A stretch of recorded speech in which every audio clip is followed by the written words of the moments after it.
Llegamos ahora a la historia del Comité para el Estudio del Mensaje de 1888. Creo que deberíais conocer sobre él. En 1950, Vandeman estaba enseñando en el seminario las doctrinas de E. Stanley Jones. Lo admitió abiertamente.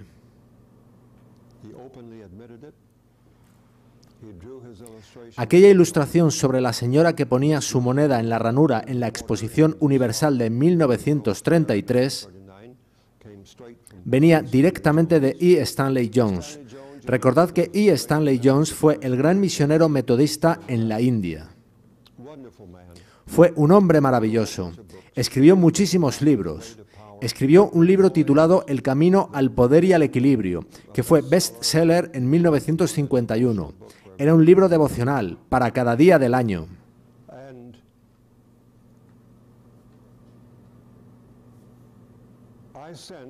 Yo percibía que estas ilustraciones eran doctrina de evangélicos. No se correspondían con los conceptos de 1888. De modo que fui a ver a Vandeman y le expuse mis preocupaciones. Él me dijo: hermano Wieland, estoy de acuerdo con usted, pero aprendí hace mucho a no expresar mis convicciones hasta no estar en una posición en la que pueda expresarlas con autoridad. Sin embargo, él estaba en la conferencia general y yo estaba bien seguro de que él tenía autoridad. Para ser franco, yo no estaba de acuerdo con él. ¿Alguien aquí ha leído los escritos de E. Stanley Jones? Él escribió muchos libros, pero al que yo me refiero se llama El camino al poder y al equilibrio. Vandeman nos dijo que todo ministro adventista debería leer ese libro. Él decía: E. Stanley Jones puede ayudarnos a predicar la justicia por la fe. Podemos aprender de él cómo presentarla. No podemos estar de acuerdo con él en los asuntos ecuménicos, pero sí en lo referente a justicia por la fe. Así que compré el libro y comencé a estudiarlo. Recordad que era un devocional diario. Contenía unas pequeñas reflexiones en los encabezados y una oración a pie de página. La oración de uno de los días era: oh Dios, en este día me amaré a mí mismo, pues el amor a uno mismo es amor de Dios. ¿Os gusta eso? ¿Os molestaría eso? Un poco más adelante en el libro, él habla con su abuela muerta, en su tumba. Él se comunica con ella en su tumba.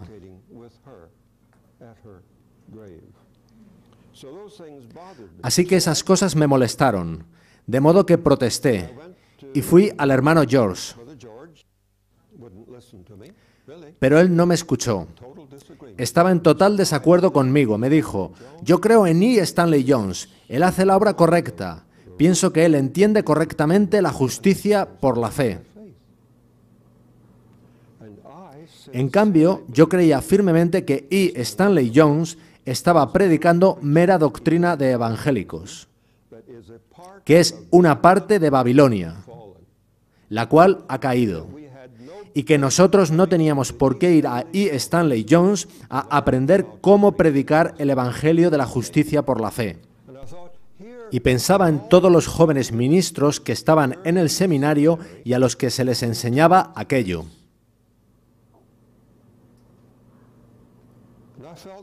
Y sentía que eso me concernía. A lo mejor podéis decir: pobre hermano Wieland, es un fanático. Simplemente debería haberse quedado quieto y no hacer nada. Pero cuanto más oraba y pensaba en ello, más recordaba que había venido de Uganda, que había entrado en el seminario y que lo que aquí estaba escuchando era prácticamente la misma doctrina que me encontré en Uganda, la cual fue una maldición para la iglesia en Uganda. Me vi obligado a encarar el problema allá y aquí lo están enseñando, ni más ni menos que en el seminario, de modo que fui al presidente del seminario.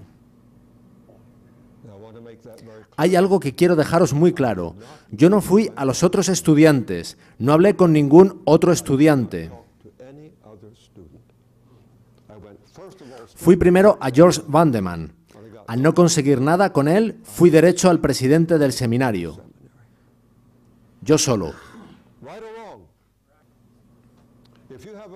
Si tenéis un problema, no chismeéis, sino id derecho al pastor o al presidente de conferencia.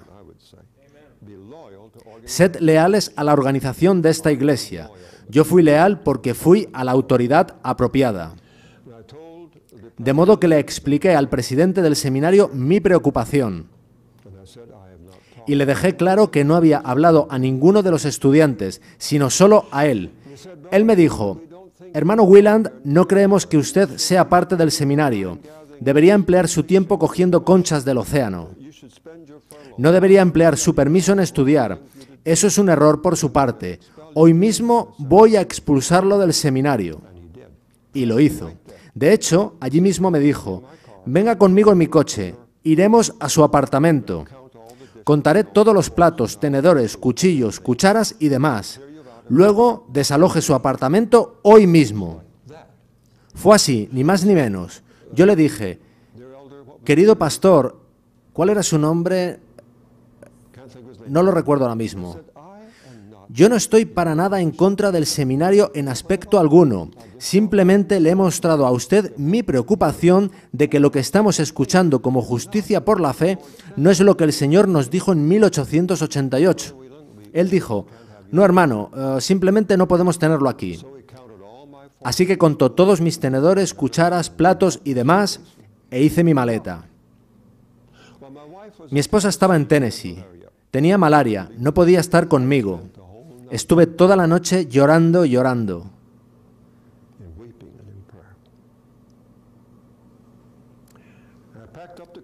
Cargué el coche para conducir hasta Tennessee. Luego pensé en, antes de salir de la ciudad, ir a la conferencia general y al White State.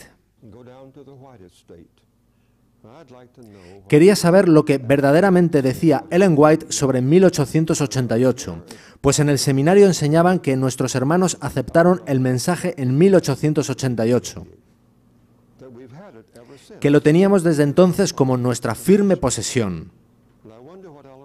Y me preguntaba qué decía verdaderamente sobre ello Ellen White en sus escritos no publicados, así que aparqué mi coche con todas las maletas dentro. Entré al White State.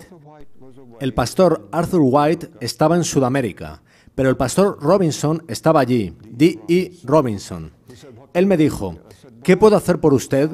Yo le expliqué que era un estudiante del seminario y que quería ver qué decía Ellen White acerca de 1888.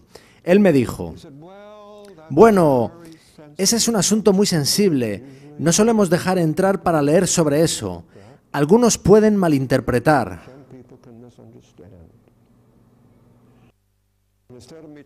En vez de darme la vuelta e irme, me quedé allí, inmóvil.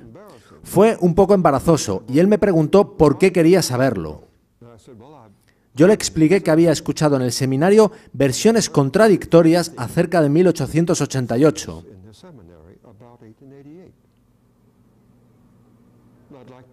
Que no concordaban con lo que Ellen White dijo. Él me dijo: bien, ¿quién es usted? Le di mi nombre y le dije: soy el presidente de la misión en Uganda, que es ahora la Unión de Uganda. Y conozco a su hijo Virgilio. Ambos somos miembros del Comité de las Uniones Africanas. Así que él dijo: bien, de acuerdo, entre. Y me trajo un fichero que contenía el diario de Ellen White, así como cartas que ella había escrito a varios hermanos acerca de 1888. Aún no había leído mucho, pero ya me daba cuenta de que lo que leía era directamente opuesto a lo que escuchaba en el seminario. Yo deseaba copiar aquello, de modo que le pregunté si podía hacerlo. Él me dijo: sí, si no lo publica. Le dije que no pensaba publicarlo, así que cogí del coche mi máquina de escribir y me puse a escribir como un loco. Rápidamente. Y escribí el número de aquellas páginas. Llegaron las 5 en punto, que era la hora de cerrar. Ya había decidido pasar la noche en un hotel. Le pregunté si podía llevarme el fichero y devolverlo a la mañana siguiente.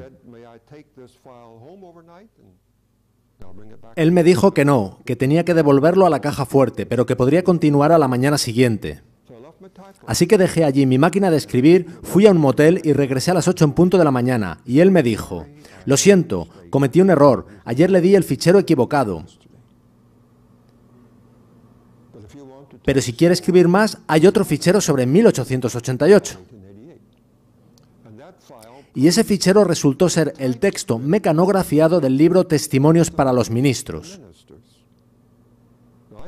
No lo puse en duda, pero pensé que por qué debería emplear mi tiempo mecanografiando lo que ya tenía en el libro.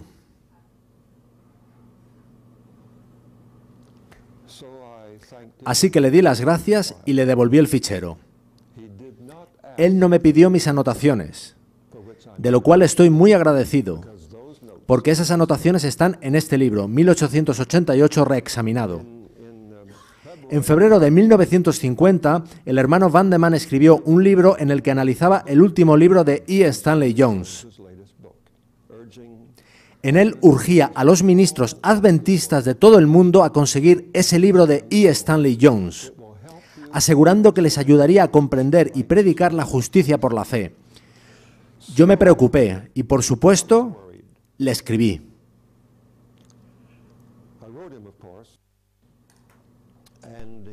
Él me escribió de vuelta diciendo: por favor, no me escriba más. Estoy firmemente convencido de que E. Stanley Jones comprende la verdad sobre la justicia por la fe. Yo pensé: eso se ha enviado a todos los ministros adventistas del mundo. Su confusión confunde a otros. ¿Cuál es mi deber? Así que escribí a Roy Alan Anderson, de la Asociación Ministerial, y le conté mi preocupación sobre lo que había descubierto. Él me escribió una pequeña carta de vuelta. Nos habíamos hecho amigos en África. Él había venido para el circuito de reuniones campestres y viajamos juntos alrededor de todo el lago Victoria. Así que Roy Alan Anderson y yo nos hicimos amigos íntimos. Su carta decía: querido hermano Wieland, sé que eres un cristiano genuino, sé que George es un cristiano genuino. Dios os bendiga a ambos. Saludos cordiales, Roy Alan Anderson.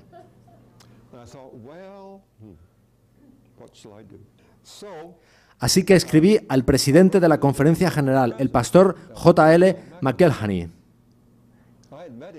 Yo lo había conocido cuando era estudiante en la universidad, pues yo solía lavar y encerar su coche por $5. Un hombre querido. Así que le escribí sobre mi preocupación y él me escribió de vuelta una preciosa carta agradeciéndome. Oh, hermano Wieland, hemos de tener cuidado de preservar la pureza del mensaje. Gracias por su preocupación. Él fue cortés, no trató de tirarme por tierra, y por aquel entonces, en el Adventist Review, que entonces se llamaba Advent Review and Sabbath Herald, apareció un pequeño artículo de W.A. Spicer, que era el decano de todos los ministros adventistas. Un hombre maravilloso. Fue quien primero detectó el panteísmo en el escrito del Dr. Kellogg, una mente aguda. Él fue misionero en India durante varios años, y el artículo trataba sobre el peligro del misticismo oriental infiltrándose en nuestras creencias adventistas del séptimo día. Y una palabra clave de este peligroso misticismo oriental era la palabra equilibrio, que aparecía en el título del libro de E. Stanley Jones, El camino al poder y al equilibrio. Y me vino a la cabeza si pudiera ser que el pastor Spicer se estuviera refiriendo a este libro. En la revista Ministry de febrero, que se había publicado unas semanas atrás.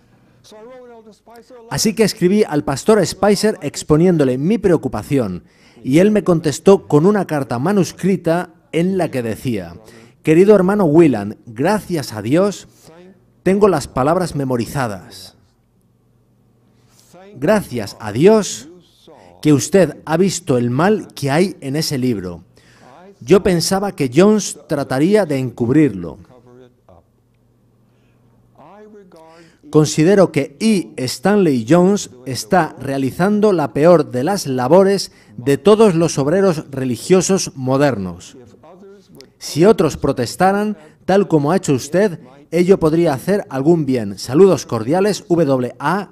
Spicer. Pasé una noche completa orando y llorando.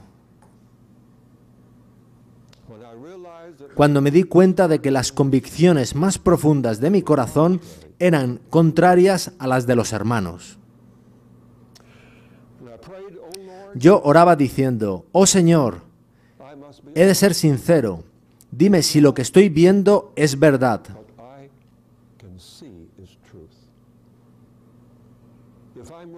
Si estoy equivocado y has de enviarme al infierno, iré. Pero te pido una cosa, dame un nicho especial allí, porque yo creo en lo que sucedió en la cruz del Calvario. Yo derramaba lágrimas. Creo que debí llorar como lloró María Magdalena. Una razón por la que amo aquella historia es porque simplemente no podía parar de llorar. Tenía tan solo 33 años, 32 años creo. Pero conseguí paz y perdí el miedo a los hermanos.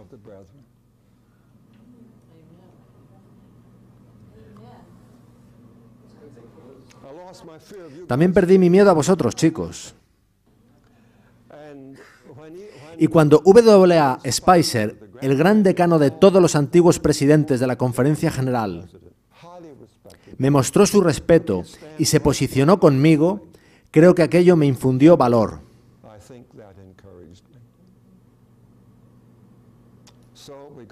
Así que asistimos a la asamblea de la Conferencia General. El hermano Short era también delegado. No éramos particularmente amigos. ¿Qué asamblea fue esa? 1950. Estuvimos juntos en la universidad por un tiempo. Donald Short era, a mis ojos, Superman. Un joven excelentemente ordenado, preciso, exitoso. Él había estado 8 o 9 años en África Oriental y volvía de permiso a casa al mismo tiempo que nosotros tras nuestra estancia de solo 3 años. Viajamos juntos en barco a través del Mar Rojo, Canal de Suez y Mediterráneo hasta Inglaterra. Allí tuvimos que esperar un mes hasta conseguir un barco en el que cruzar el Atlántico. Esto fue en 1949. Así llegamos a ser amigos. También éramos ambos miembros del Comité de la Unión, pues él era el director de nuestras publicaciones en África Oriental. Llegamos allí, a la Asamblea de la Conferencia General en San Francisco. El sábado anterior hubo una reunión de la Asociación Ministerial, como tenemos siempre previamente a la Asamblea.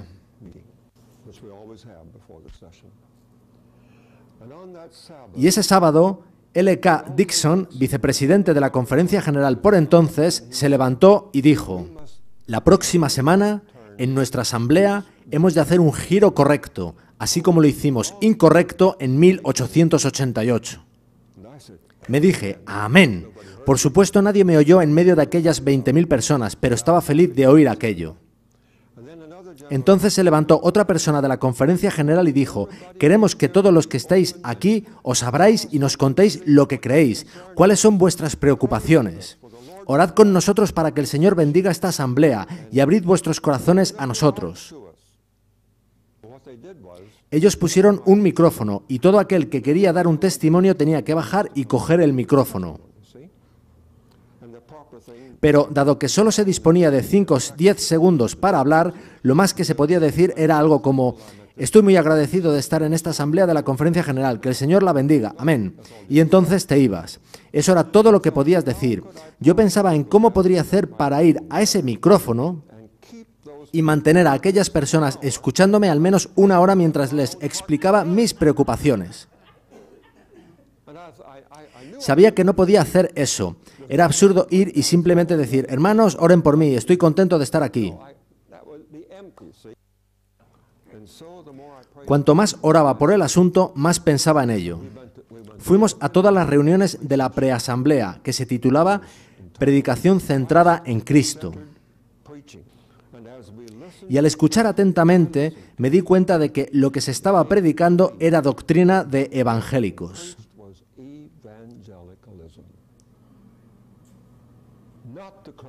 no era el Cristo del mensaje de 1888, sino el Cristo de las iglesias populares, el Cristo de Billy Graham.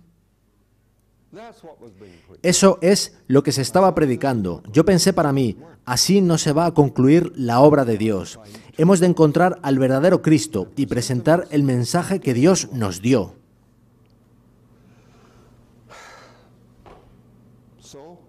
Así que escribí una carta al comité de la Conferencia General, en la que abrí mi corazón a los hermanos.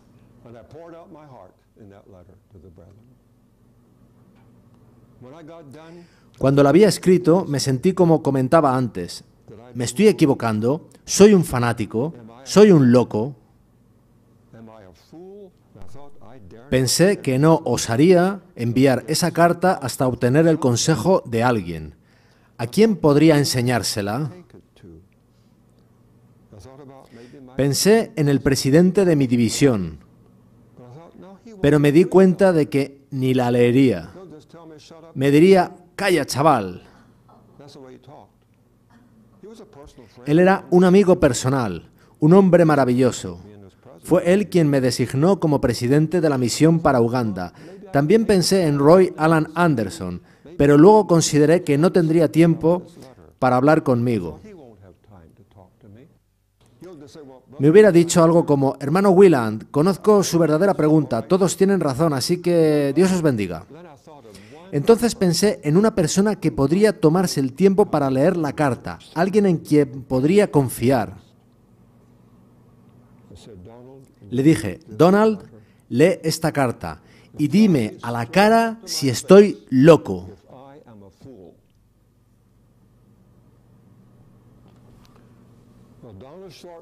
Donald Short leyó la carta y no dijo una palabra en contra. Simplemente dijo, Bob, yo también la firmaré. Eso significaba que tenía la dura tarea de reescribir esa carta de 4 páginas, esta vez en primera persona del plural. Y ambos la firmamos. Y eso condujo a este libro, 1888, reexaminado. Los hermanos se mostraron muy descontentos al recibir la carta. En los paneles electrónicos indicaron que R.J. Wieland y Donald K. Short debían acudir a una sala determinada. Fuimos y nos dieron una carta. Nos dijeron, hemos recibido su carta. Queremos entender qué es lo que quieren decir. Hay algo de lo que estamos seguros, y es que ustedes están en la senda que recorrió Satanás. Vamos a cancelar sus reservas de retorno a África hasta que podamos reunirnos con ustedes.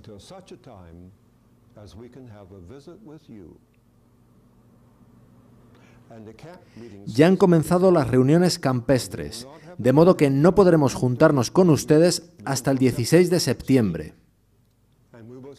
Nos veremos en las oficinas de la Conferencia General el 16 de septiembre.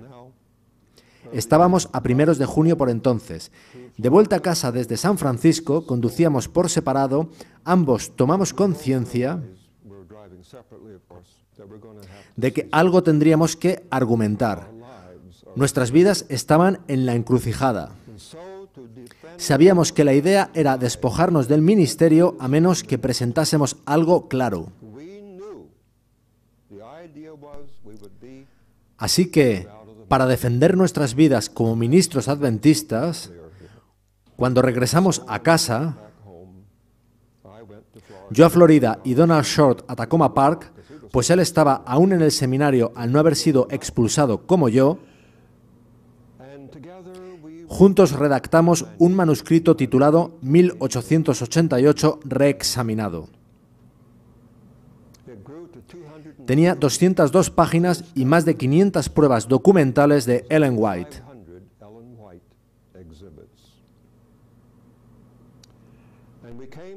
El 16 de septiembre llegamos a la reunión con ese manuscrito. Donald le había dado forma en Tacoma Park y había hecho 50 copias. Dimos 16 a los hermanos de la Conferencia General.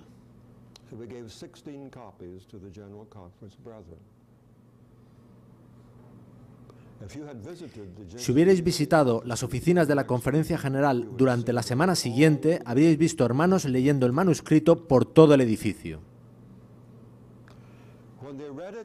Cuando lo leyeron, dijeron: sabemos que sois adventistas del séptimo día leales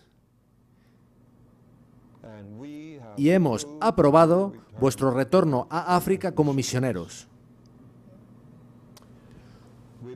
Os rogamos que prediquéis la justicia por la fe con toda vuestra energía. Dios bendiga vuestro trabajo, pero no contéis el mensaje de 1888 a los africanos. Ellos no pueden entenderlo. Nosotros no vamos a contestar por ahora a su manuscrito. Lo pondremos en manos de un comité especial. Un comité para la defensa de literatura, el que contesta a personas como Canwright o Dale Ratzlaff.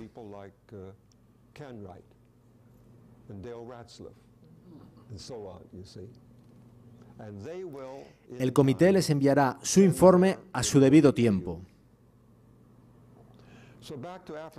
Volvimos a África tras nuestro permiso y, finalmente, tras un año más o menos, llegó el informe.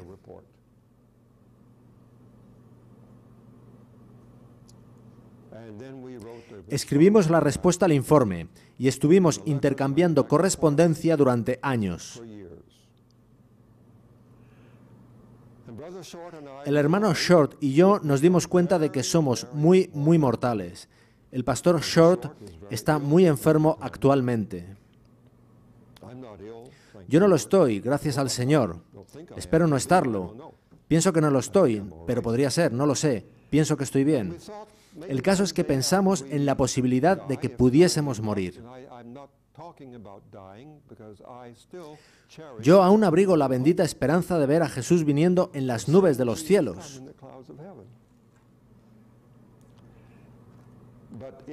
Pero pensamos que, por si moríamos, debíamos publicar toda nuestra correspondencia con la Conferencia General,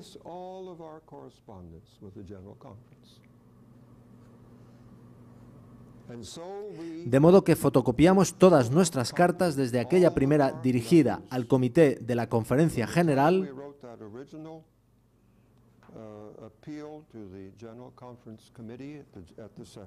durante la Asamblea de 1950. También fotocopiamos sus respuestas. Fotocopiamos toda nuestra correspondencia, sin cambios, tal y como se envió. Y la publicamos en un gran libro titulado Faith on Trial. Ahora, este no es el libro. El caso es que se agotó la edición que hicimos, pero pensamos que sería buena idea si toda nuestra correspondencia estuviese en fichero, para que la gente pudiera ver por sí misma exactamente lo que quisiera. E incluí en esa colección mi correspondencia con el pastor Froome, que tuvo lugar años más tarde.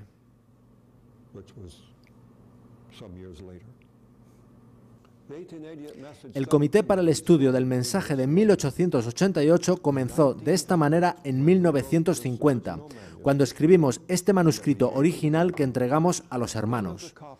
Una de las copias en el edificio de la Conferencia General cayó en manos de una de las secretarias. Ella tenía un problema espiritual muy severo con los hermanos, pues veía cosas que no eran muy edificantes.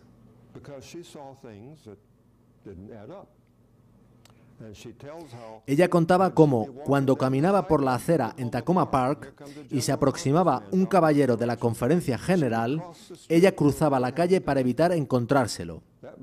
Así de complicado se había hecho el problema. Ella estaba desmotivada espiritualmente. Su nombre era Helen Smith. Finalmente se jubilaría, pero ella consiguió este manuscrito, sí, y lo leyó, y le hizo ponerse de rodillas, y trajo lágrimas a sus ojos. Se convirtió. Ella amó el mensaje de 1888, lo estudió. En 1984 regresamos definitivamente de África debido al accidente de mi hermano. Me jubilé. Ella ya se había jubilado. Y a principios de 1985, ella me escribió una carta en la que me decía: querido Bob, tenemos que esperar a la conferencia general. ¿Podemos hacer algo? ¿Podemos intentar dar el mensaje a la gente? Si consigo reunir a algunas personas, ¿vendría usted y nos explicaría el mensaje? ¿Podría yo responder no a eso? Yo había sido ordenado, solemnemente ordenado, por Elsie Evans, quien dio su nombre a este edificio. Él fue quien impuso sus manos sobre mi cabeza para ordenarme como ministro. ¿Cómo podría yo negarme a contar a alguien las buenas nuevas del mensaje de 1888? Le dije: Helen, estaré encantado de ir y hacer lo que pueda. Así que ella escribió cartas e hizo llamadas telefónicas. Y consiguió reunir a 120 personas en Camp Mohaven, en la conferencia de Ohio. Por aquel entonces, Donald Short estaba, por supuesto, en Estados Unidos. Estaba Helen Kate, quien amaba el mensaje, y también su marido. Y había un pastor ordenado de Kansas, Missouri, que se hizo en la librería adventista con una copia de mi libro Una introducción al mensaje de 1888, publicado por Southern Public, y aceptó el mensaje. Lo ama. Así que nosotros 5 formamos el comienzo del comité para el estudio del mensaje de 1888. Los 5 estuvimos allí, en Camp Mohaven, y R.J. Grovel fue uno de los que vino desde Florida. Él estuvo presente en la reunión. Las personas presentes dijeron que querían un boletín informativo para mantenerse en contacto unos con otros. Así que Helen Kate se convirtió en el primer editor del boletín Las Buenas Nuevas del Mensaje de 1888.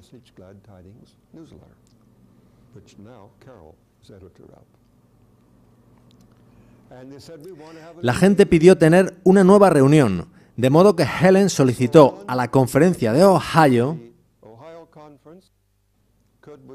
si podíamos disponer de la iglesia y la academia de Mount Vernon para una nueva reunión, pues Camp Mohaven no era suficientemente grande para todos los que querían asistir. La conferencia se negó. Estaban ya asustados. Cualquier cosa relacionada con 1888 despierta recelo. Helen Kate era una señora que creía en la oración, y ella oró y oró decididamente: Señor, ábrenos una puerta. ¿Adivináis qué sucedió? La Universidad de Andrews nos abrió sus brazos y nos acogió.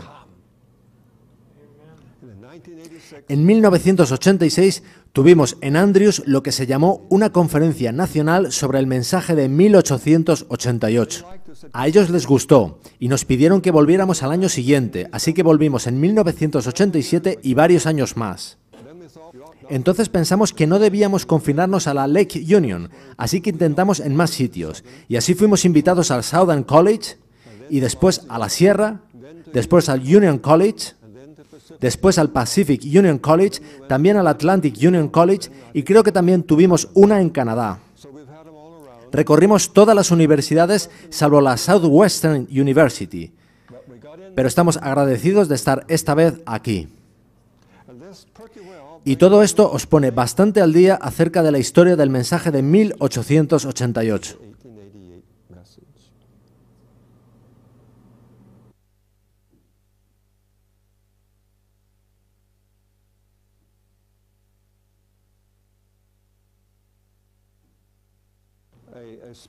Hay un libro con espiral en el lomo titulado ¿Qué es el mensaje de 1888?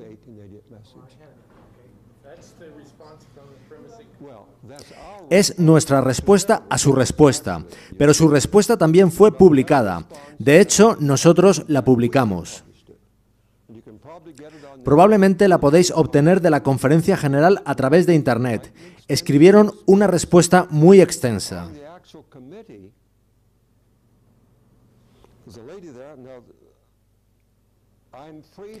Yo tengo libertad para contar todo lo que sucedió en aquel comité. Los hermanos dijeron que podíamos contar al mundo lo que sucedió en aquel comité. La doctora V. Meister, la única mujer en el comité, decía al principio: odio esa palabra, 1888, ojalá no la vuelva a oír. Esa era su actitud. Pero cuando el comité estaba cerca de concluirse, ella había cambiado. Ella nos entregó una declaración impresa en la que decía que le gustaba lo que tratábamos en el Comité para el Estudio del Mensaje de 1888.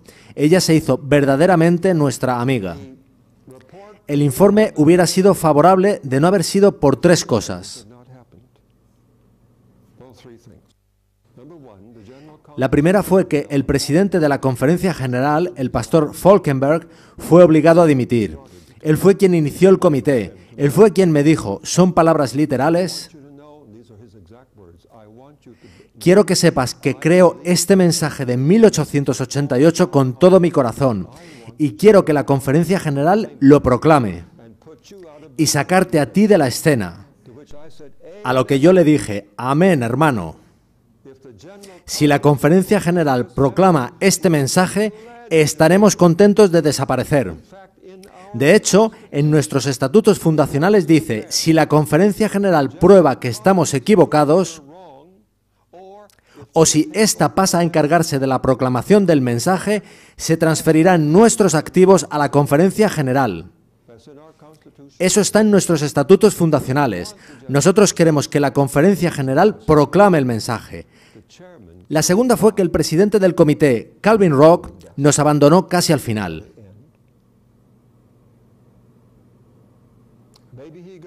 Quizás él estuviera muy ocupado con otras cosas, no lo sé. El caso es que no apareció en las últimas dos reuniones y actuó en su lugar el vicepresidente, el pastor Klusterheis. Y él fue el presidente de división en África que me había expulsado sin razón alguna.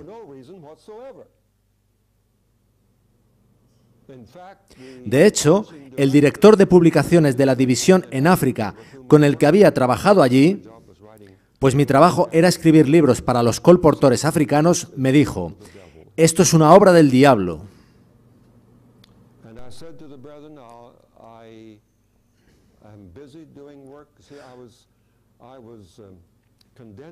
Yo estaba condensando los 5 libros de la serie del Gran Conflicto para los africanos, de manera que se redujese su tamaño a la mitad y resultase más fácil de leer para los africanos. No cambiaba una sola palabra de Ellen White, solo condensaba el contenido. Yo no había terminado aún, de manera que escribí al pastor Klusterheis y a los otros presidentes de división diciéndoles, trabajaré a cambio de nada, pueden dejar de pagarme un salario, pero me quedaré aquí hasta concluir mi trabajo. Y le dije al tesorero de allí, que estaba en Nairobi, si quiere llamar a la policía para que me lleven al aeropuerto, es asunto suyo. Yo me quedo aquí hasta concluir el trabajo que Dios me pidió hacer. Y permanecí allí, y nunca dejaron de pagarme mi salario. En cualquier caso, esa fue la segunda cosa que sucedió. La tercera fue que la Conferencia General había colocado en ese comité varios prominentes individuos que ya nos habían condenado públicamente por escrito.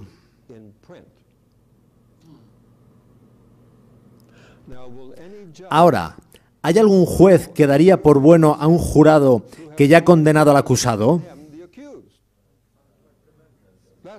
Eso es contrario a la ley. Usted es abogado, ¿verdad? El grueso de estos individuos nos habían condenado por escrito. Y una vez Falkenberg había tenido que dimitir, cuando Calvin Rock estuvo ausente, estos individuos se quedaron a cargo del Comité para la Primacía del Evangelio. Eso fue lo que pasó. No os desaniméis. El Evangelio es poder de Dios para salvación a todo aquel que cree.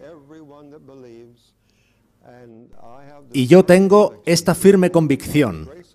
Si por la gracia de Dios aprendemos a predicar el Evangelio en verdad, habrá resultados. Ahí está el poder. Arrodillémonos, por favor, para la oración de cierre. Padre amante, gracias por haber podido tener esta pequeña reunión. Nuestros corazones laten al unísono. Anhelamos el tiempo en que tomes las riendas con tus propias manos, Padre.